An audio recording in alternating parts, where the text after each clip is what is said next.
बॉलीवुड में इन दिनों ऊपर से नीचे तक खलबली मची हुई है। ड्रग्स कनेक्शन में बड़े बड़े नाम सामने आ रहे हैं। सुशांत सिंह राजपूत मौत मामले में खुलासे ड्रग्स तक जा पहुंचे, लेकिन कंगना ने तीखे तेवरों में जिस तरह से पूरी फिल्म इंडस्ट्री को हिलाया है, एक के बाद एक ये मामले न जाने कितने रूप लेते चले गए हैं। बॉलीवुड से जुड़ी इस वक्त की 4 बड़ी खबरें आपको इस वक्त हम दिखा रहे हैं। दीपिका पादुकोण और दिया मिर्जा ड्रग्स कनेक्शन में इनके नाम सामने आए हैं। हालांकि दिया मिर्जा ने सिरे से इन आरोपों को खारिज किया है कि मैंने ना तो कभी ड्रग्स लिया है और ना कभी मैं ऐसे किसी मामले से लिप्त रही हूं, किसी के कांटेक्ट में रही हूं। दूसरी तरफ रिया चक्रवर्ती जमानत के लिए हाई कोर्ट मूव हो रही हैं। इससे पहले उनकी हिरासत को बढ़ा दिया गया है 6 अक्टूबर तक के लिए। दूसरी तरफ आप देखिए, कंगना रनौट का दफ्तर जो बीएमसी ने तोड़ा था, बुलडोजर उस पर चला था, आज उस मामले पर भी सुनवाई है। कंगना ने बीएमसी से 2 करोड़ के हर्जाने की मांग की है। तो ये 4 बड़ी खबरें इस वक्त बॉलीवुड से आपको हम बता रहे हैं। इसी बीच अनुराग कश्यप पर जिस तरह के आरोप लगे हैं, उसे लेकर भी एक अलग तरह से पूरा विवाद जो ये खड़ा हुआ है, जिसमें पायल घोष ने जो आरोप लगाए हैं उस पर केस भी दर्ज हो गया है।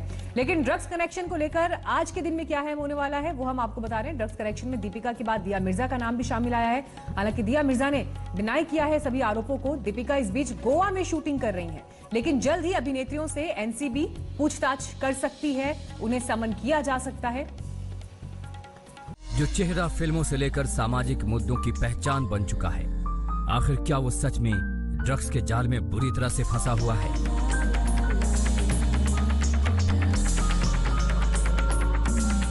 एनसीबी की ताबड़तोड़ जांच की आंच अब दीपिका पादुकोण तक पहुंच चुकी। एक के बाद एक बड़े खुलासे हो रहे हैं।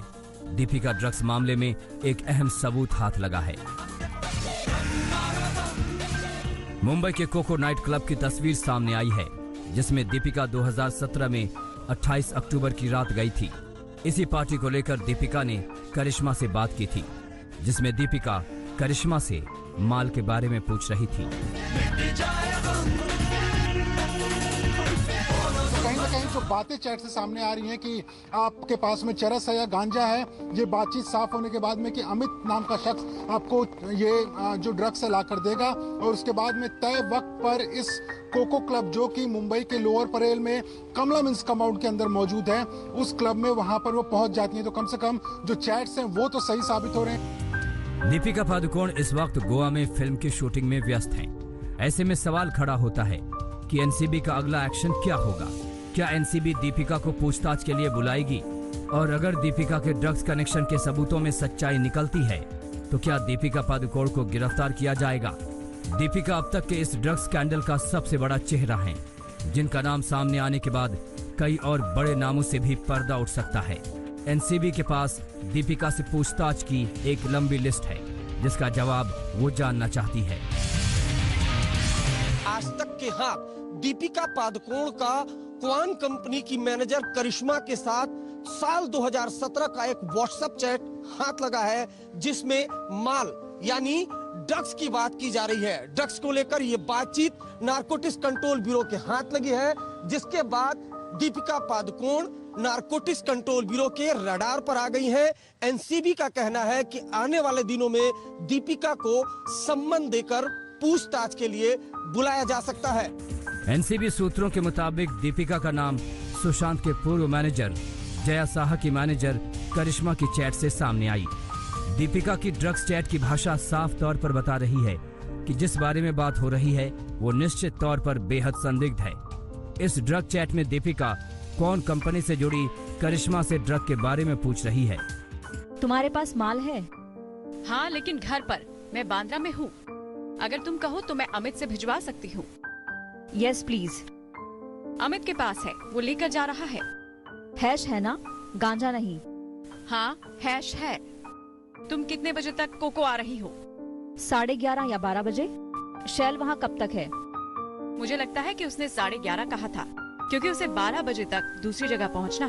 बॉलीवुड की मस्तानी की ड्रग्स लीला क्या है? जल्द सवाल जवाब की बारी दीपिका की भी आने वाली है। सूत्रों के मुताबिक नारकोटिक्स ब्यूरो जल्द ही दीपिका को तलब कर सकती है, जिन्हें हर उस सवाल का जवाब देना होगा जो ड्रग्स के कनेक्शन में उनके साथ जुड़े हैं। मुंबई से विद्या और अरविंद ओझा के साथ आज तक ब्यूरो। और इस वक्त सीधे मुंबई से हमारे साथ आशुतोष मिश्रा मौजूद हैं। मुनीश पांडे इस वक्त हमारे साथ जुड़ गए हैं। आशुतोष, पहले आपके पास मैं आना चाहूंगी। बड़ा सवाल आशुतोष यहाँ पर यह है कि देखिए, जिस तरह से बड़ी अभिनेत्रियों के नाम सामने आए, चाहे दीपिका पादुकोण का नाम सामने आया, दिया मिर्जा का नाम सामने आ रहा हो, ये इन्वेस्टिगेशन इनके सिलसिले में कहां तक पहुंचा है? क्योंकि ड्रग्स चैट में नाम सामने आना और ये साबित करना कि उनके पास ड्रग्स पाया गया, वो किस तरह की डीलिंग में जुड़े थे या फिर किसी तरह के सप्लाई में जुड़े थे, ये जो है ये अलग अलग पहलू हैं। कहां तक एनसीबी का इन्वेस्टिगेशन पहुंचा है और किस तरह से एनसीबी इन अभिनेत्रियों की भूमिका देख रही है अब तक के इन्वेस्टिगेशन में? अगर ये समझना हो मीनाक्षी, तो देखना दरअसल ऐसे होगा कि कैसे ये सारी शुरुआत होती है रिया चक्रवर्ती और शौविक चक्रवर्ती की जांच से। वहां ड्रग पेडलर्स की जांच पहुंचती है शौविक तक। शौविक के व्हाट्सएप चैट में नाम आता है रिया का। रिया के व्हाट्सएप चैट में सामने कॉल कम्युनिकेशन जो है इसकी कंपनी के लोग आते हैं। इनसे जब बातचीत होती है तो इनके चैट में दीपिका पादुकोण, नम्रता शिरोडकर, रकुल प्रीत, सारा अली खान, यानी ए लिस्टर्स, वो युवा अभिनेत्रियां जो बॉलीवुड में फिलहाल रसूख रखती हैं, हजारों लाखों करोड़ों जिनके फैंस हैं, यहां तक आज पहुंचने के बाद आप ये अंदाजा लगा सकती हैं ये जो बॉलीवुड का पूरा मकड़ जाल है, ड्रग्स आखिर किस हद तक यहां समाया है। सबसे अहम बात इसको ऐसे समझें कि एक ऐसी पीआर कंपनी, ये जो कॉल कम्युनिकेशन है, इसका काम ही दरअसल यही है कि कौन सेलिब्रिटी किस मसले पर कितना ट्वीट करेगा, कहां जाएगा, किस एंडोर्समेंट को करेगा, क्या कहेगा, क्या खाएगा, क्या बोलेगा, सब कुछ ये तय करती हैं। लेकिन वो क्लाइंट्स, वो सितारे इनके साथ बने रहें, क्या इसीलिए उनको ड्रग्स मुहैया कराई जाती थी? जिस बातचीत का सिलसिला हमने देखा अपने रिपोर्ट में कि कैसे बात होती है कि मैं अमित से भिजवा दूं, बैंड्रा से आ जाऊं, ये दरअसल ये दिखाता है कि ये कंपनी भी अपने आप में इन सितारों तक ड्रग्स मुहैया कराने में शामिल रही है। लेकिन यहाँ मामला दरअसल एक जो आपने पहलू बताया कि वो सही है, क्या इनके पास ड्रग्स मौजूद थी? अगर सीजर नहीं है तो ये मुश्किल तो होती है एनसीबी के लिए, लेकिन यहाँ पर इकबालिया बयान, यानी अगर पेडलर से संबंध साबित होते हैं, ये होता है कि यहाँ पर इनको ड्रग्स मुहैया कराया, तो वो इकबालिया बयान अपने आप में काफी हो जाता है। रही बात इन सितारों की, यहाँ तक अगर आंच पहुंची है, ये अभी रुकने वाली नहीं है। लगातार एनसीबी कह रही है कि ये जो सिंडिकेट है वो किसी एक शहर का नहीं है, राज्य और हो सकता है अंतर्राष्ट्रीय स्तर तक हो। तो पूरे सिंडिकेट को खुलासे के लिए ही जितनी गिरफ्तारियां अब तक हुई हैं, हर किसी को फिलहाल एनसीबी न्यायिक हिरासत से जमानत दिए जाने का विरोध कर रही है, क्योंकि अभी तो ये सिर्फ शुरुआत है जांच की। मीनाक्षी, मुनीश, देखिए, जिस बात को यहाँ पर आशुतोष कह रहे हैं उसी को अगर हम आगे बढ़ाएं, दिया मिर्जा पर आरोप लगे तो उन्होंने सिरे से खारिज किया। दीपिका पादुकोण शांत हैं, उनकी तरफ से कोई स्टेटमेंट, कोई डिनायल, कुछ अभी तक स्टेटमेंट उनका नाम आरोपों में आने के बाद नहीं आया है। लेकिन बड़ी बात बॉलीवुड की तरफ से दबे स्वर में भी जो निकलकर सामने आ रही है वो ये है कि बॉलीवुड को टारगेट किया जा रहा है। वो ये दलील दे रहे हैं, उनका ये कहना है मुंबई जो है स्पेसिफिकली, अगर वहां पर बात की जाए, ड्रग्स मिल रहा है, ये एक ओपन सीक्रेट है। क्या इस बात की जानकारी एजेंसीज को नहीं थी? क्या देश के बाकी शहरों में ये सब नहीं हो रहा है? और अगर ऐसा है तो ये जो आधा अधूरा अपराधीकरण का जो ये सिलसिला चल रहा है, इसको भी देखना और एड्रेस करना बहुत जरूरी है आज के दौर में। मीनाक्षी, आपने बहुत ही अहम सवाल यहाँ पर उठाया हुआ है, और क्योंकि एनसीबी जो है उसकी जांच का जो दायरा होता है वो ड्रग्स को लेकर होता है। ऐसा नहीं है कि पहली बार है कि बॉलीवुड कोई ड्रग्स में शामिल है, ये ओपन सीक्रेट है। और पिछले कई दशकों से, 80 की बात कर लीजिए, 90 की बात कर लीजिए, साल 2000, 2001 से लेके तो 2020 तक, चाहे कभी भी बात कर लीजिए, ड्रग्स तो हमेशा बॉलीवुड में रहा है, लेकिन कभी भी किसी ने एक्शन नहीं लिया। चाहे वो मुंबई पुलिस की बात करें, चाहे एनसीबी की बात करें। अब जब जांच शुरू हुई सुशांत को लेकर, तो कहीं ना कहीं इस मसले को लेकर राजनीति भी शुरू हुई। रवि किशन ने बयान दिया, उनके बाद में जया बच्चन ने आकर बचाव किया फिल्म इंडस्ट्री का, कहा कि जिस थाली में खाते हैं उसी में छेद करते हैं। लेकिन अब जो ये सीक्रेट था वो कहीं ना कहीं बाहर आ रहा है, और ये अपने आप में जो लाखों करोड़ों फैन है बॉलीवुड के, उनको कहीं ना कहीं चौंका रहा है। वो सकते में है, क्योंकि जो बॉलीवुड के किरदार जो रियल लाइफ होती है उसमें अगर वो दिखते हैं कि वो बहुत अच्छे काम कर रहे हैं, वो अगर ड्रग्स में शामिल होते हैं, तो कहीं ना कहीं ये एक चौंकाने वाली बात तो जरूर है। लेकिन कहीं ना कहीं जो अपराधीकरण की बात है, इसमें ये भी समझना होगा कि अभी जो एनसीबी जांच कर रही है, इसमें बहुत कम ऐसे लोग पकड़े गए हैं जिनके पास में कोई रिकवरी हुई है।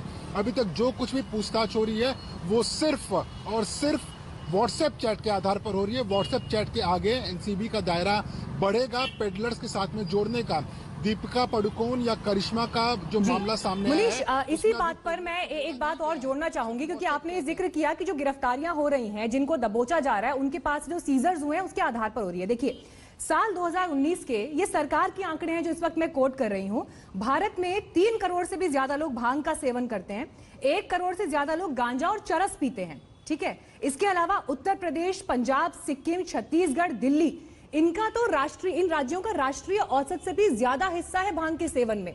दिल्ली जो है, अगर 120 जो दुनिया के शहर है, दिल्ली उसमें तीसरे स्थान पर है, मुंबई छठे स्थान पर है। जब ये आंकड़े सामने आते हैं तो तस्वीर बहुत बड़े स्तर पर उभरती हुई दिखाई देती है। और फिर ये दिखाई देता है कि दीपिका पादुकोण, दिया मिर्जा, सारा अली खान, श्रद्धा कपूर, इनकी तरफ तो हमारा ध्यान इसलिए जा रहा है क्योंकि ये स्टार्स हैं, ये पब्लिक लाइफ में फेमस हैं, लेकिन उनका क्या जो छिपे हुए हैं, जो एक बहुत ही छोटी इकाई के लेवल पर इस कारोबार में, इस धंधे में जुटे हुए हैं।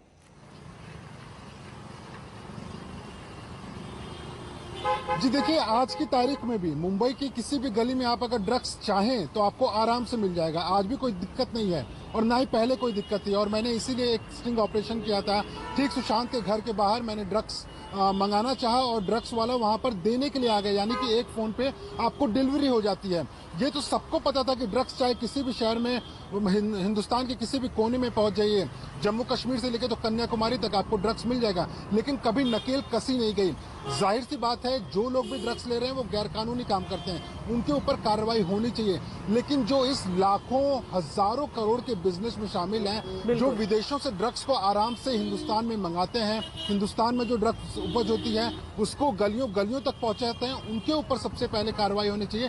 क्योंकि उसमें न तो सिर्फ नेता शामिल है बल्कि बड़े बड़े बिजनेसमैन भी शामिल हैं। ये लाखों करोड़ों बिल्कुल मनीष, जिस बात का आप जिक्र कर रहे हैं, यही बार बार कहा जा रहा है कि ये मामला सुशांत सिंह राजपूत की मौत से शुरू हुआ, ड्रग्स का अब एक एंगल सामने आया है।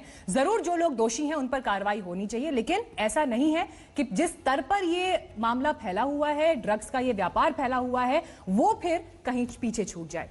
एक छोटे से ब्रेक के लिए यहां रुक रहे हैं, लेकिन आशुतोष और मुनीष हमें लगातार ग्राउंड से अपडेट कर रहे हैं। फौरन लौटेंगे हम, देखते रहिए आज तक। नमस्कार, मैं हूं अंजना ओम कश्यप। हमें उम्मीद है ये वीडियो आपको पसंद आया होगा। लेटेस्ट खबरों के लिए यूं ही देखते रहिए आज तक, और इस वीडियो के पसंद आने पर लाइक, शेयर एंड सब्सक्राइब करना ना भूलें।